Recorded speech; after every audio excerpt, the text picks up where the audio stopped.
My name is Doug Roos. I'm a film director who lives in Japan. I made my first feature in Missouri, and then my second in China, and my third and fourth now in Tokyo. Yeah, I'm crazy.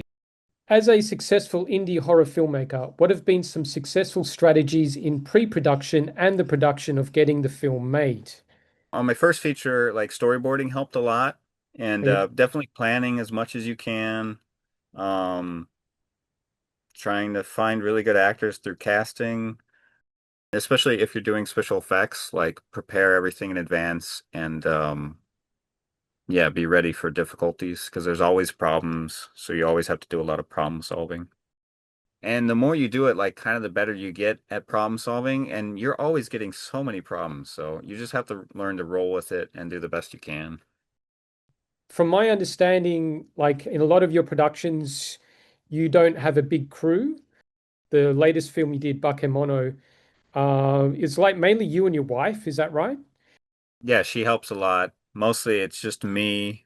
Because like, usually if you have crew, unless you're paying them, it's not a good situation for them. And especially with a lot of special effects, people end up standing around and waiting, and then they get bored, and it's not good. Because really, you don't need that many people. Like you need, of course, the camera operator, you need sound maybe. When there's less people, it's more of like a direct connection with the actors. So it's easier for them, I think, to be more raw and vulnerable and give like a completely real performance. I don't want to have a cruise because you have to tell everybody what to do and they have to understand you and get your meaning, and it's gonna spend and waste a lot of time where like you can just go over there and move the light and get exactly what you want. You know exactly what you want. And the more things you can do yourself, like the more kind of independent and self-reliant you can be. So you don't need so many people. So I think it's easier because like when you try to film something, if you have to coordinate all these different schedules like that can be a nightmare. That can be impossible. So if you do it all yourself, like you can be consistent because it's you doing everything. You know everything. So I think that's a big advantage too. Did you need a bit more time in prepping beforehand, like maybe to set up lights and stuff? I mean that takes some time. Sometimes, especially yeah, because in Bakemono there's one really important scene, and it's pretty much lit by candlelight. Like that's what it seems like in the scene. In the actual scene, the only light source is candlelight. But of course, you can't light a whole scene with just candlelight. So I have to augment the light with other lights, and I have to make it look completely natural. And it worked because people think I didn't use any lights, but of course I use lights all the time because otherwise you wouldn't see the monster's face, you wouldn't, but you have to make it seem completely natural. And that, yeah, sometimes it does take a lot of time. Because also in that scene, the main character is wearing black and then it's very dark. And to separate the black from the black, you have to light it just right so it's a little gray so it stands out. But that's one of the hardest lighting things. So, what are some challenges in post-production, such as editing, sound, and color grading? The main challenge is it just takes so long to edit a feature. Like, a short you could edit in, I don't know, in a month, in a couple days. Like shorts can be so easy and fast, but a feature, it takes such a long time. Like Bakemono took over a year, maybe a year and a half. Um, and also like my first feature, it took like 6 months for the score. It was a really great composer and he did a really good job and we recorded it live in New York City, but it took a long time for him to just create all the music. So like the problem with post is it just takes a really long time. But on my new Right. film, Subjugation, I was able to get it down to I edited the feature in like 4 months, and I'm going to do a couple more months to really perfect it. But 6 months is I think that's as fast as I can do it. Your recent film has had success, I think Bakemono. And in the indie horror festival circuit, what are some contributing factors to that success, particularly in marketing and presentation? Well, festivals are a big way to get it out there. Also, I think crowdfunding is kind of like a form of marketing in itself. The good thing, if you do horror, there's so many indie horror news websites. And then there's also the big kind of industry horror sites like Bloody Disgusting, which is the number one, and they make movies too. They're huge and they have their own streaming service, Screenbox. So I was able to get news on them, which is it can be difficult. And then the other sites, it's easier, but all that helps with marketing. So You want to get news, you want to get interviews, get reviews everywhere you can. And then at festivals, yeah, you want to try to win awards at bigger festivals, but that's not easy to do. You have no control basically. So you submit and you hope the movie's good. I guess you have to spend like a lot of time and some money in submitting to festivals and contacting websites, did you say, or blogs and stuff? Yeah, yeah, the websites and yeah, some are blogs, but of course the bigger websites are the best. Like if you can get on the top horror sites, that really makes a big impact. But again, it's difficult. A lot of them ignore indie films because Oh, there's too many now. It used to be easier, but now there's way too many. And then yeah, it costs money to submit to festivals, and it does take a lot of time because Bakemono, I also had to wait because you want to try to have your premiere at the biggest festival possible, but you have to wait for them to get back to you. You don't want to have a premiere at a small festival that's very easy. You have to save the premiere for the biggest one possible, but you want to submit early and then you could wait like a year and then you just get like a rejection and it's like a year wasted. It's really tough. Yeah, that's the way it works with the top festivals like Fantasia, Fantastic Fest, Fright Fest. They want a premiere. as a you kind of this indie filmmaker who's doing a lot of things by yourself, can you give a general rule of thumb of a timeline that you might need to spend in development and pre-production, then production, then post-production, and then the marketing and festivals? For my latest feature, Subjugation, the pre-production was like really compressed. So it was like maybe just a couple months because I Oh, was going to okay. make another movie and then it collapsed. It died. But thankfully, like I did all this casting and I could use most of those cast in the other new movie that I pivoted to. So that was really compressed. On Bakemono, I think it was maybe 5 or 6 months in pre-production and then filming. On the latest one, again, it was very compressed. It was like 3 months, I think, but not every day, of course.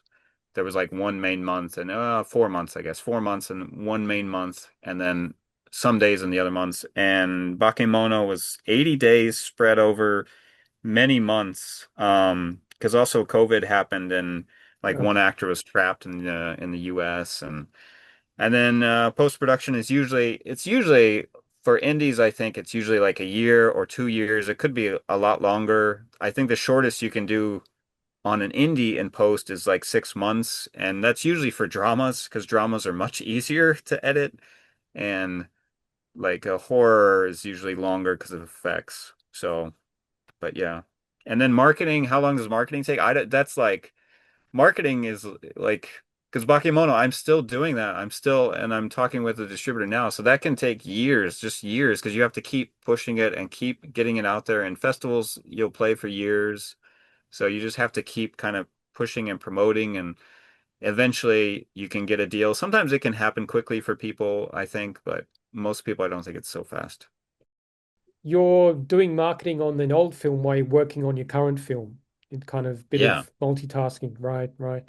Yeah, I'm still marketing Bakemono and I'm dealing with distributors and I might do this theatrical release here in Japan for 1 week while I'm editing Subjugation, while I'm prepping and preparing the next movie in February. So Oh, right. Jeez. So you yeah, got three movies you're kind of dealing with. yes, yes. Wow. Don't do that. But you have no choice. This is what people in industry, they do this too. You have to have many irons in the fire and you have to juggle them because you never know what's going to go. I know what's going to go because I'm self-financing it. So I know 100% I can do my new movie in February, but I have to write, I have to cast, I have to prepare. So So doing that yourself gives you a lot of artistic freedom. You like to kind of be in control, and I guess you control all the copyright of all your film and everything. Is that right? yeah, now if I do the distribution deal with Bakemono, I'm gonna give away the rights for a while. But yeah, but That would, that's what you have to do. okay, yeah. That'll be to particular territories, right? Like you'd sell it to a country or something like that. Well, it depends. In this case, it's going to be to this distributor who's going to sell it to these other countries. And I Right. did one deal with Germany already, this distributor in Germany, Midori Impulse, which was really cool, and that was easy and nice. Oh, So, okay. Yeah. Yeah, I've but heard yeah. it's tough with distributors. I mean, it can be. I've Yeah, heard it can be. Yeah. Yeah, I mean, Um, even the distributor I'm talking to now, he talks about how many distributors rip you off, and he has to sue, and like it's very difficult, especially I guess, especially in Germany. A lot of them they'll never pay you, and there's a lot of people who will just rip you off. So Apart from creating and producing films, you also organized your own film festival in Tokyo. How has this contributed to your knowledge and success in the industry? Oh, well, I think it helps a lot because like when you can see what's out there, when you see other movies similar to yours, especially on the like no budget or very low budget level, like it gives you a good idea of like what you can do or what other people are doing, the problems with other movies, what you should try to avoid. Like it helps you a lot. And then plus you also that's kind of like some of the negatives, but the positives, like you see some really amazing stuff and that can inspire you and plus you can make connections, you can meet other directors. So I think it has tons and tons of benefits. So it is some work as well. Like you have to watch a lot of stuff and some of it's not good, but again, some of it is so amazing. It's really good. Would you have any advice for me as a budding filmmaker? I would say a lot of people, a lot of indie filmmakers and aspiring filmmakers and budding filmmakers, they don't pay attention to the business side and they don't think about like you should actually make some money from your films because if you don't, you can't do it for a living, you can't do it for real and like and with shorts there are ways too as well to make money and then, you know, especially with a feature, if you can make a feature and I would definitely encourage you to make a feature. It's really hard and it's a pain in the butt, but you learn so much. I mean, it's really the best possible film school. And then if you can actually make a profit on it, which is crazy difficult because as the distributor told me and as I've read too, like, I don't know, 99% or 90% of movies lose money. Almost all movies lose money, even, Hollywood studio movies. Right. So, which the key there is to keep your budget very low and to do horror for sure. But yeah, I would say the best advice, this is what Romero said too when somebody asked him, "What's your advice?" And the advice is to just go out and make your movie and make a feature. Like shorts are great and they're really good for practice and you learn a lot, but make a feature because there's nothing like a feature. A feature's like, it's like running a marathon for years versus going for a walk or something. It's insane and it's crazy, but it's definitely yeah, it's worth it and you learn so much and it's incredible and it's really hard though, but You mentioned like learning the business side, trying to make money from your films. Is it getting a distribution deal or is it selling it through your website or what are some things that have been working for you, do you think? I think it's not this is going to sound counterintuitive, but I think it's not a distribution deal because a lot of distributors don't pay. Like I got paid by the German distributor, which is awesome and great, but a lot of distributors don't pay. They rip you off. There are some good ones, like I said, like the German one was awesome, but so I would say, like for me, like crowdfunding's been huge and successful, but also I sold like DVDs of The Sky Is Falling on eBay. I sold them on my website. The problem is with your own site, nobody knows about it. Whereas a platform like eBay, Amazon sucks because they take too much, but eBay's good for selling. And if you can go to conventions, I've started going to conventions. So that's a way to like to monetize it. But like, for example, I have a friend who's he made a feature and he's making shorts now, but his problem is he never like when people sign a contract, the contract isn't good and basically he can't make money off the movie without like having to try to figure out all these royalties and stuff, which makes it impossible. And it's like you need to have a good contract to where you can make money because you have to make money. You're going to spend so much money on a feature you need to get that back. And it's hard to figure that out, but I love crowdfunding and yeah, selling it on your own. You have to really think about that and special features that helps incentivize people to buy it and stuff like this. But Okay. yeah, now I think crowdfunding's the best. Anyway. I mean, it sounds like that guy needed a lawyer to figure out all those royalties. Do you pay a lawyer You or do you kind of negate? no, you don't need a lawyer. Like there's tons of contracts out there. You just have to like I honestly I wouldn't do royalties because it's Yeah. such a pain in the butt. And then you can't you can't do anything with it because it's so complicated to like, oh, this person gets so much percentage and every single sale, anytime you make any money, you have to try to divvy that up. That's a nightmare. You can't do that. So you have to, I would say you need to, because you're the person who's investing, you're the person who's taking all the risk if you're self-financing like I do and then crowdfunding, whatever. So you need to make sure that you get the money because it's your risk. You're putting everything on the line, which is kind of what you have to do. Um, but you have to try to be careful and minimize the risk, which means keep your budget low and have elements in the movie that will sell it, like for horror, nudity, monsters, stuff like this, special effects. But anyway, so you kind of have to think a little bit like a business person, but at the same time, you have to be an artist and try to make something you're really passionate about that's going to be good. Seems like a major kind of draw card you have is that you do your own effects, that there's no CGI. I think that seems to be a real attraction for many viewers. I think people love that, especially horror fans. They want all practical effects and myself also as a viewer of movies, I'm so sick of CGI. I feel nothing when I see CGI. It takes me out of the movie. I know it's so fake. Like special effects are supposed to be an illusion where you don't know how they did it and you don't even necessarily know it's an effect. But CGI is sometimes it's invisible and that's great, but often it's so obvious and it's just, Yeah, especially monsters and things like this. And it's better for the actors because they can really respond.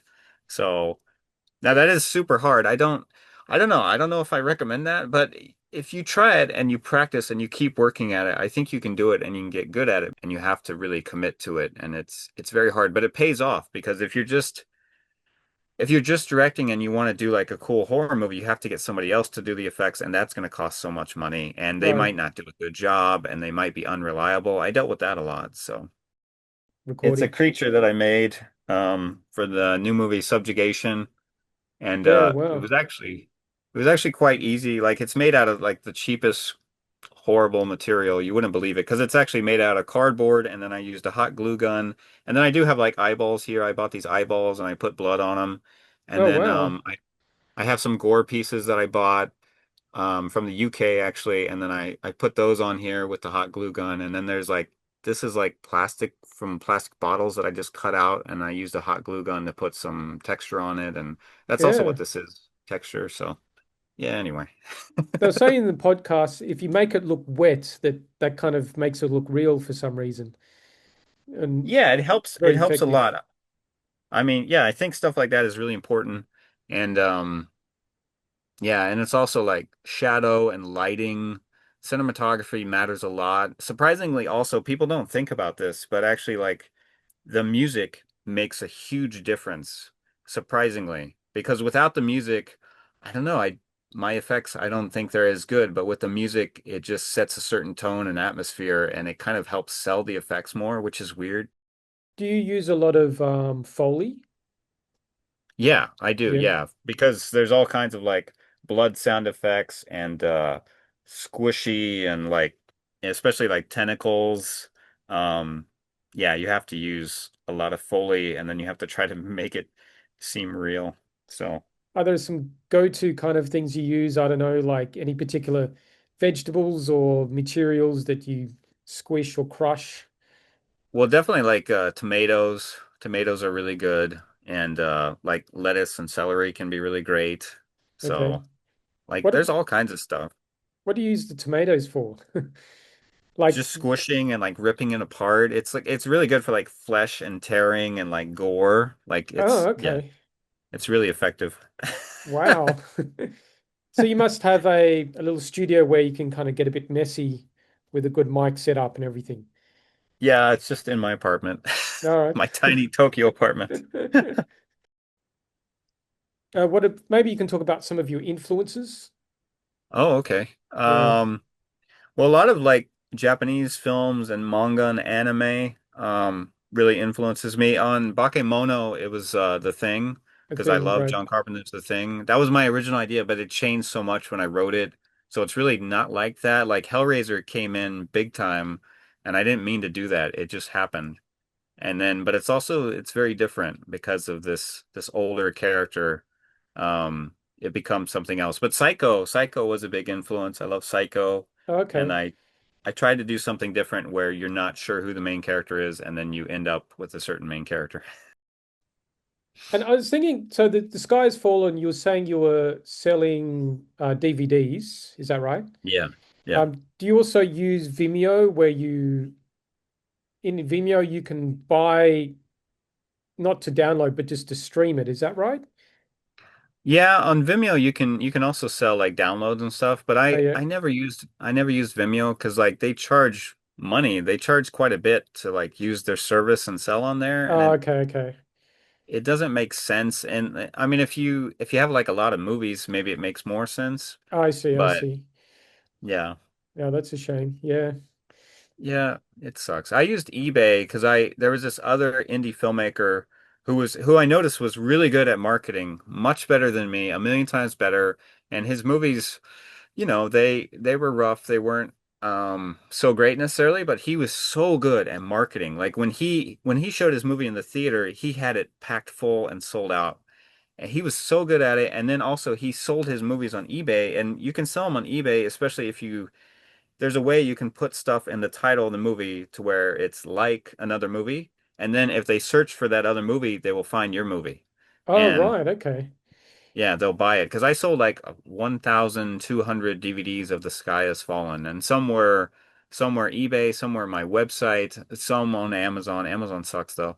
And then of course a bunch through crowdfunding. So Right, right. Are you still using crowdfunding for your latest film? oh yeah, definitely. I'm gonna probably by the end of this month I want to launch my first Kickstarter for this new movie Subjugation.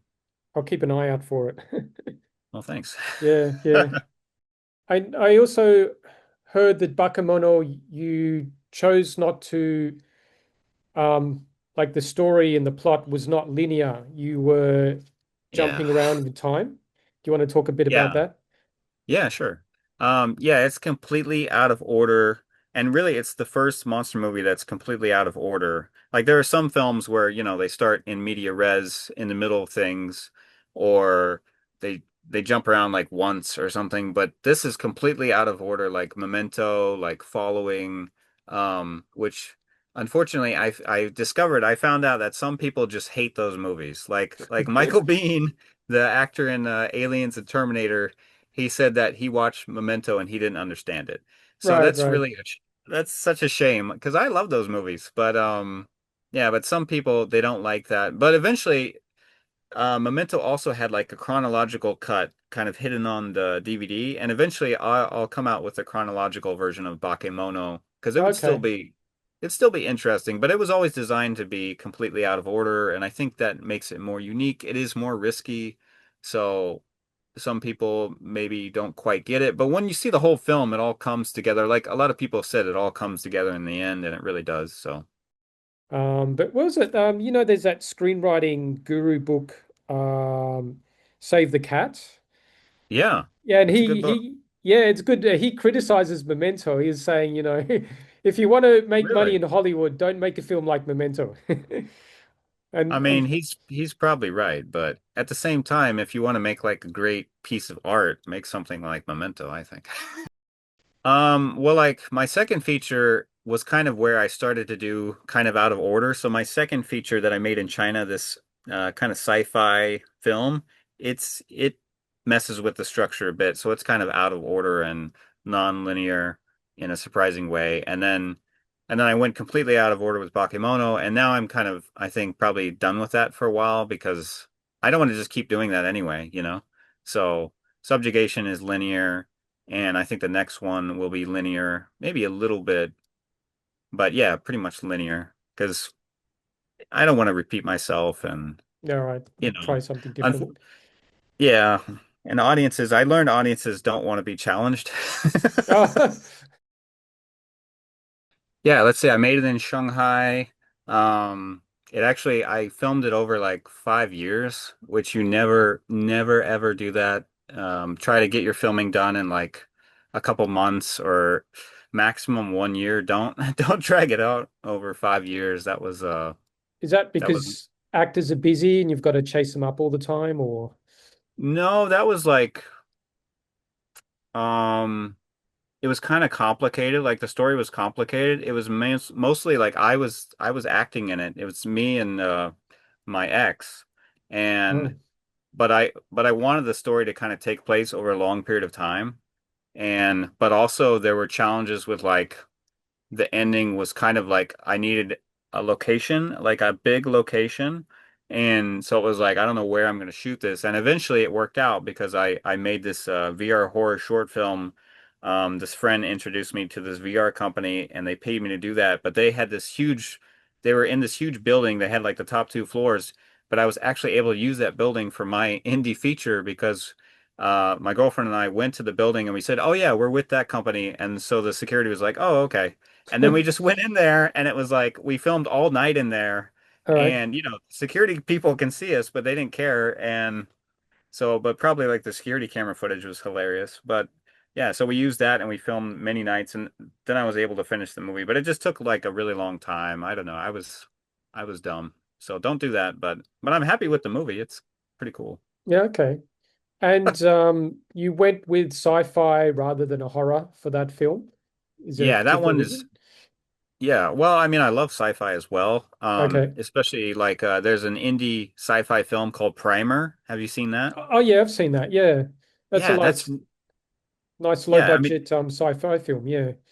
yeah, and it's really good and it was obviously made for like almost no money and it won an award at Sundance. Like it's a phenomenal movie. So that really kind of inspired that movie in China and I love that movie and I do love like all kinds of sci-fi. Of course I like sci-fi horror. It has like a touch of horror near the end of it, but it's kind of like a sci-fi relationship movie, kind of a but eventually I'm gonna release that and do crowdfunding for that. I was gonna put it out, but then COVID happened, which killed all the festivals, and then I just went ahead and made Bakemono. You do the crowdfunding after you make the film. Is that to raise money for the marketing, is it? Yeah, I mean it also helps me like recoup my costs. But yeah, it does definitely I use it for marketing and stuff like this, for promotion, for festival fees to get it Okay. out there. So, because there are a lot of costs and but first I self-finance because if the movie falls apart and dies, which I had a movie that died on me because the the actress quit. If that happens and you've already crowdfunded, you're screwed, Yeah, you know? right, right. You have a So lot of angry fans or something, I suppose. yeah, so I wait until like the movie's like done. Like this movie, Subjugation it's like almost completely done. Just a few more things in post. So now I'll crowdfund because it's safe. Do you have a big notebook where you write down ideas? Do you have a whole bunch of kind of like different ideas or half-written scripts that you're thinking about in the future you'd like to make? Or do you just kind of wait until inspiration grabs you and you write on the spot? Well, I have a bunch of like I have a bunch of scripts. I think I've written 11 feature-length scripts now, and some of them I'm never going to make into a movie. I wanted to at the time, but then afterwards later you realize, it's not that great or it it's no longer so relevant to me, but it's still a good experience for writing and getting better at writing. And then I also have like some half-written ones, and then yeah, I have a big thing of like ideas. And then, but like with subjugation, that was something just completely new that really struck me. And I was reading about because I always want to include social problems in Japan, especially big social problems Right. like Bakemono's about the dark side of Tokyo and like cheating and all kinds of things like this. And the like men and women, the gender roles in Japan, and then subjugation focused specifically on the stalking problem, which has been increasing for the last 10 years in Japan. It's a huge crisis, and like just recently in the news, there was a girl who called the police 9 times about the stalker, and they did nothing, and she died. But that's been happening a lot, like all the All time. right. So So it's the like new a movie deals with that. I mean, I read like news stories all the time, especially crime in Japan, because I want to give it some kind of real world basis, even though it has a monster and it's like the new one's sci-fi horror. But I want it to be based in a kind of reality and have a deeper meaning to it. I don't want it to just be, whatever fluff or right. silliness. I think it's better if there's a metaphor, like Godzilla. Godzilla's a metaphor for the dangers of atomic weapons. So. Yeah, a lot of them like Aliens. I love Aliens, and that's like a metaphor for the Vietnam War. The Thing is like a metaphor about the AIDS crisis and the because they have the blood test scene. You know, there's all these things that are deeper, which I think are better. But yeah, I'm always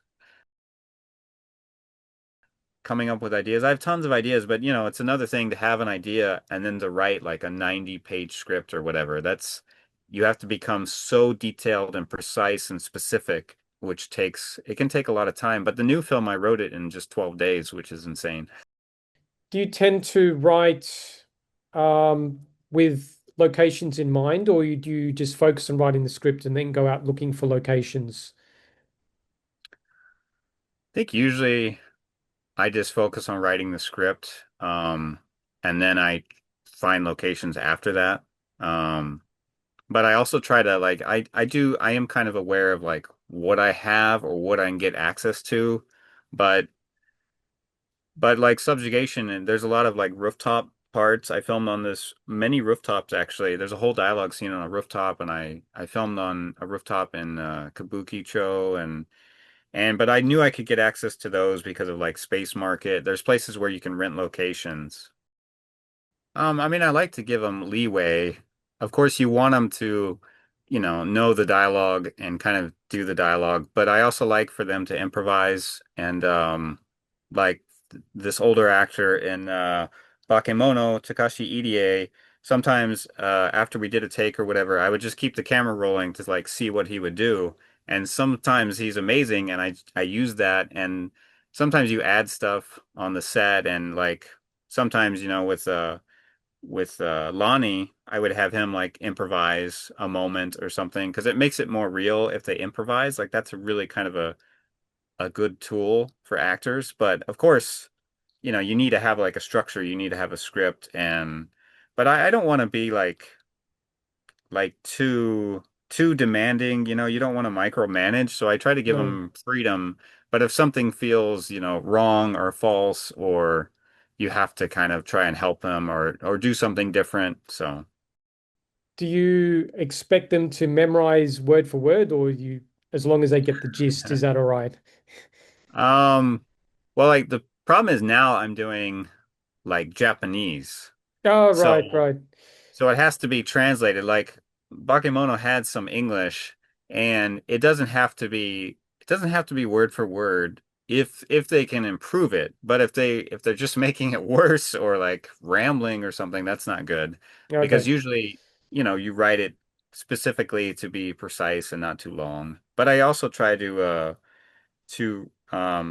tailor the role to the actor and right. try to get them to match. Like that's what I did a lot with like Lonnie and the other actors in Bakemono. So their characters are similar to the real person, so it's easier for them to play that part. What is the most enjoyable part in all the filmmaking? What do you enjoy the most? I think what I enjoy the most is really being on set, like when I'm shooting. I mean, it is very stressful, like you said, because you only have so much time, and especially with the special effects, it's kind of a nightmare. But I love being on set with the actors, and I love creating the thing. I don't like editing. I don't like post really, but the other big thing that's amazing is like when you go to a festival and you win an award or whatever. That's really crazy. Yeah, that's insane. And to see the audience, when you see like people watch your movie, because I remember in this theater in Missouri, I showed The Sky Has Fallen one time, and there was like a little girl that was sitting there watching the movie, and both me and my cousin saw her, and she was like really into the movie, and you could tell she loved the movie, and All that like right, it just makes you so happy. We showed Bakemono in Phoenix at this one. It was a big festival, like this Phoenix Film Festival, and it was at the Harkins Theaters, this theater chain, and my wife and I were there, and we were in like the back row, and there was somebody at the end of the movie and the credits, when the credits came up, the guy was just like, Jesus. And it was like, it's the best like one word review I ever got. I was so yeah. happy. But yeah, Q&As at festivals are fun. I was nervous about those, but they're fun. They're interesting. So don't make a drama because dramas don't sell. Like you need to do horror because it sells, which Yeah. is what I've always heard. So, Well, thanks so much, Doug, for doing this. It's been yeah, really of inspiring. course. Yeah. Oh, Um, thanks. Thanks a lot for asking me. I appreciate it.